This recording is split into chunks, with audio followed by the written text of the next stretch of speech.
Hello everybody and welcome back to another episode here from Gwiglet. Thank you as always for tuning in. We are at the end of the end now of Macbeth. This is our final lesson video on understanding Macbeth. And don't forget to hit that thumbs up icon, share with all your friends and family, and hit the bell icon for more books, beards and beyond. If you haven't already, tune in via our different social media platforms as well on Twitter, Instagram and TikTok. Just search for Gwiglet and you'll find us there.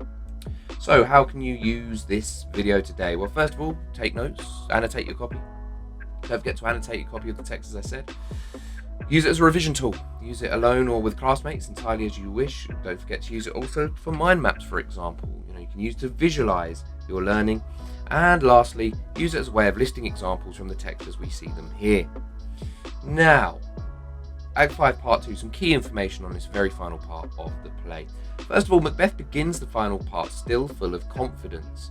He's bolstered by the witch's prophecies and believes in them fully. However, with the death of Lady Macbeth at this point, combined with the falling apart of the prophecies, Macbeth's charmed life, as he calls it in here, really useful quote I think to know, is slowly picked apart. Ultimately, he's defeated by Macduff, and Malcolm restores the order of Scotland, making him King of Scotland at the end of the play when Macbeth has been slain. So we kick off with scene 5, one of the most important scenes in the whole play, I would say. Macbeth is with Seaton still. Notice his forces are dwindling. Seaton is his last advisor. Now, Macbeth begins by saying, "Hang out our banners on the outward walls. Our castle's strength will laugh a siege to scorn." Macbeth is still full of confidence. Hang out our banners, laugh a siege. These different points in the lines here reinforce how Macbeth doesn't feel any fear from Malcolm's forces whatsoever. Instead, what happens, he says, "Were they not forced with those that should be ours, we might have met them dareful, beard to beard, and beat them backward home." Notice here that Macbeth is aware of the number of soldiers they have lost at this point, and that they are very much lower in number, but still doesn't feel threatened by this at all. He hears the cry of women, which Seaton goes to investigate, and he says, "I have almost forgot the taste of fears. The time has been, my senses would have called to hear a night shriek. How he has supped full with horrors, direness, familiar to my slaughterous thoughts, cannot once start me." Macbeth here is numb to violence, horror, and death. He has forgot the taste of fears. He is supped full with horrors. He cannot start me. So he's saying here how he is numbed. All this murder and death that he's committed has made him numb to the ultimate consequences of it. And a scream of women, which would have once previously frightened him, now has no impact on him. Seaton then returns, and we have probably one of, if not the most important soliloquies in the entire play. As he says, "The Queen, my lord, is dead," announcing the death of Lady Macbeth. Macbeth then counters with the line, "She should have died hereafter." Notice the contrast here of queen and she. Macbeth's tone is cold and impassionate in contrast to the very clear term of endearment that Seaton uses by announcing her in her royal qualities. So it's almost a kind of careless, indifferent manner here from Macbeth. He then carries on with such lines as, "There would have been a time for such a word. Tomorrow and tomorrow and tomorrow creeps in this petty pace from day to day to the last syllable of recorded time." The futility and boredom of what life has become fully clear here. Notice the repetition of tomorrow, use of creeps, petty pace. All these different aspects have a really important role to play in showing how Macbeth feels the whole aspect of life has become futile. Moving forward, he says how all our yesterdays have lighted falls the way to dusty death. Out, out, brief candle, life's but a walking shadow. 'Tis a tale told by an idiot full of sound and fury signifying nothing. Life to Macbeth here has lost all meaning, whereas Macduff, in the real contrast to this scene, and I'd really strongly encourage you to look at them in close detail, Macduff is very much feeling a grief and a human grief for the loss of his family in Act 4, Scene 3. Here Macbeth ponders on the philosophical futility of life. It's quite a nihilistic scene. This idea of dusty death, brief candle, walking shadow, tale told by an idiot signifying nothing. These all impact on how he is presented, which is really important. He then sees a messenger enters and sees the shock in this messenger when he says, "Thou comes to use thy tongue, thy story quickly." The messenger says, "I should report that which I say I saw, but I know not how to do it." The messenger here is visibly shaken by what he's seen. Macbeth then encourages him to speak, and he says how he looked toward Burnham, and anon methought the wood began to move. Notice the prophecy falling apart here, that Malcolm's forces being disguised in the woods are moving toward the castle. Now Macbeth is shocked at this point. He says, "Liar and slave." He says, "Let me enjoy your wrath. Within this 3 mile, I say, a moving grove." Malcolm's forces are ready and they're approaching in disguise. And he cannot believe what he's seen. However, Macbeth then says to him, "If thou speakst false, upon the next tree shalt thou hang alive, till famine cling thee." Macbeth is very much thinking destructive, kind of evil terms here. He wouldn't just kill the messenger for saying this, he'd slowly kill him, hang him till he starves to death, not killing him by hanging. Notice how Macbeth has become more ruthless and evil as time gone on. He then says how he pulls in resolution and begins to doubt the equivocation of the fiend. Macbeth begins to worry about the prophecies here. Now a wood come towards Dunsinane, arm and out. Macbeth will fight to the end. There is nor flying tents nor tarrying here. He then says he begins to be aweary of the sun and wish the estate of the world were now undone. So he's really conflicted here between wanting to fight his way out, but also feeling drained and weary by this constant rampage of destruction that he has to do in order to retain the crown. Then the last lines of this scene say, "Blow wind, come rack, at least we'll die with harness on our back." Here Macbeth is saying he will die fighting before he even considers surrendering to Malcolm and his forces. Now the play, as I said in a previous video, really picks up pace. We have a very short scene here with Malcolm and his forces. Malcolm comments how in drum and colours they are here heading fast and quickly and with force towards Dunsinane. He comments how "you, worthy uncle Siward, shall with my cousin, young Siward, your right noble son, lead our first battle." So Siward and young Siward, 2 minor lords, will lead the forces. And Macduff says, "Make all our trumpets speak, give them all breath, those clamorous harbingers of blood and death." Macduff is full of confidence and eager to set Macbeth within his sword. Remember, Macbeth ordered the death of Macduff's family, so he is the one that very much wants to fight him and slay him.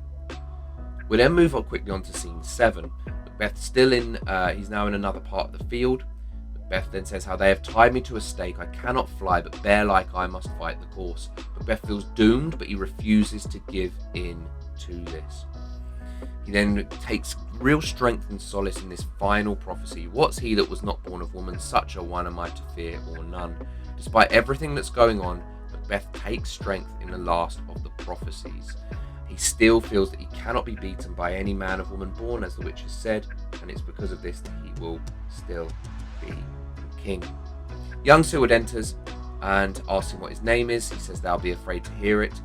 Siward then says how he calls himself a hotter name than he is in hell, putting these satanic, devilish connotations towards Macbeth. Macbeth simply says, "My name's Macbeth." He doesn't believe or buy into the hype or the fear that young Siward tries to talk with. And even though young Siward said the devil himself could not pronounce a title more hateful to mine ear, we see here throughout that Macbeth takes pride in the fear and evil that his name is associated with. He doesn't rise to it. Instead, he embraces it, which is an important point. They fight. Young Siward is killed.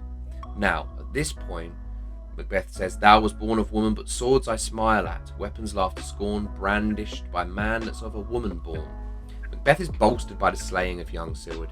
He feels no danger from this. He feels no threat from such a man.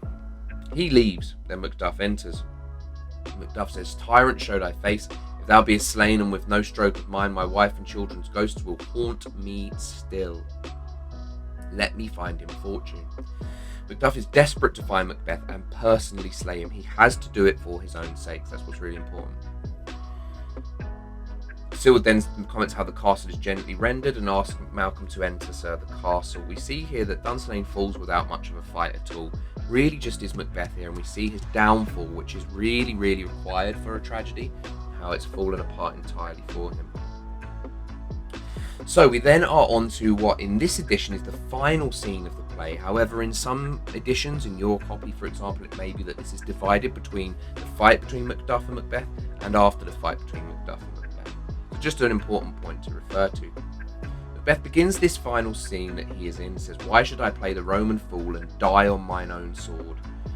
He refuses to surrender. He will live his life to the very end, to the bitter end as a warrior. Macduff then enters and says, "Turn, hellhound, turn." Macduff's reference to Macbeth reinforces the satanic connotations connected with the king. So it's a really important point there. He's this kind of satanic connotation of hellhound. Macbeth replies by saying, "Of all men else I have avoided thee, but get thee back, my soul is too much charged with blood of thine already." He's too aware already of the damage he's caused to Macduff. That's one perspective. Another perspective I take on this, it's almost a taunt. He's saying that I don't want to fight you, my soul is covered in the blood of your slain family already. So there's both, you can see this as a remorseful, regretful sense, or in a kind of taunting motion here by Macbeth. Macduff then responds in simplicity though. He says, "I have no words, my voice is in my sword." Macduff is a man of action. Words are not needed, simply deeds. He will fight Macbeth till the end. That's all he cares about. Now they fight, and it's important to remember at this point, because this is only really seen in stage productions. If you ever go to watch this as a theatre or a film, Macbeth starts off with the upper hand. It's Macbeth, the character here, who is beating Macduff at this point in the play. He goes on to say, "How thou losest labour, I bear a charmed life." A really important quote there from Macbeth, bearing a charmed, like a spiritually charmed life. He feels entirely confident the prophecies are strengthened, how he will not yield to one of woman born. Macduff then replies to him and says, "To spare thy charm, Macduff was from his mother's womb untimely ripped." Macduff shatters the final prophecy here. He was born by caesarean. He was not born naturally. In doing so, he is the exception to the prophecy of the witches.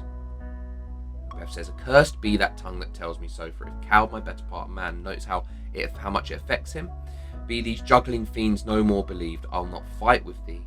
Macbeth is visibly shaken by this. He does not want to fight anymore, and it has shattered his prophecies, his belief in the prophecies. These juggling fiends, almost like the witches are clowns, like they played a joke on him, is an important point to mention there. Macduff then responds and says, "Yield thee, coward, and live to be the show and gaze of the time. We'll have thee as our rarer monsters are, painted on a pole, and under it here may you see the tyrant." So Macduff offers to him to surrender here and live in humiliation and degradation of what he has come to be. But we see with Macbeth that he refuses this. In his final lines in the entire play before he is slain, he says, "I will not yield to kiss the ground before young Malcolm's feet, and to be baited with the rabble's curse." He refused to live in degradation. He says he will try the last. "Before my body I throw my warlike shield. Lay on Macduff, and damned be he that first cries hold enough." Macbeth will fight to the death. He will have a warrior's ending regardless. Going back to that ideas of what made him a hero in the first place in Act 1, Scene 2. They fight, and this is often the break, so in some editions this is now into Scene 9. We then get Malcolm's forces enter the scene.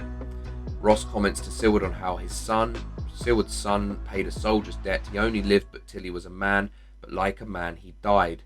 There's honour in young Silward's death. There's a parallel here to kind of Macbeth's end, how Macbeth will die a soldier and will not surrender in cowardice. When Silward hears this, he says, "Why then God's soldier be he, had I as many sons as I have hairs, I would not wish them to a fairer death." There's a play on hairs and heirs there by Silward. Silward is pleased his son died fighting as a result, that he died in an honourable sense. Then what we see from this point on is when Macduff enters with Macbeth's head. Notice he enters with the head of Macbeth. He dies like a traitor, like someone would have been executed as a traitor at the time, and that's Macbeth's kind of humiliating final end. Macduff then says, "Hail King," and they all say, "Hail King of Scotland." Notice the wording here is exactly the same as how the witches saluted Macbeth when they first see him in Act 1, Scene 3, which is a really important point to mention. The use of "Hail King" is a parallel to the cries of the witches, which kind of foreshadows a future tainted reign. Remember, while Malcolm says he's already going to be a king with negative qualities, we also know for a fact that Banquo's son, Fleance, is going to be king, so something has to go wrong later on that the play doesn't cover. So it's an important point to mention there. And the salutes of the witches here kind of foreshadow that there's going to be more problems, which is important to mention. Then we have some final lines from Malcolm to end the play. Malcolm says, "This dead butcher and his fiend-like queen, who as 'tis thought by self and violent hands took off her life." Macbeth is the butcher, and Lady Macbeth committing suicide through the self and violent hands. Both reflect their downfalls and ending in disgrace. Important point to mention here, how they've both ended in as befitting a tragedy, ended with a downfall. Also befitting a tragedy, our final lines, "So thanks to all at once and to each one who we invite to see us crowned as Scone. Scone, the holy seat of Scotland at this point. Play ending on a scene of peace and restoration, which is required for the end of a tragedy. This what's called catharsis, this relief and release of emotions. In doing so, Malcolm brings the play to an end, and in doing so further, ends the reign of the tyrant Macbeth and the kingmaker wife, Lady Macbeth, ending the play in its totality. So as always, thank you for tuning in. Don't forget to like, share and subscribe as always. Please search Gwiglet across all the social media platforms. Leave a comment if I can be of any help whatsoever or ask any questions from you. And until next time, all the very best. Take care and bye-bye.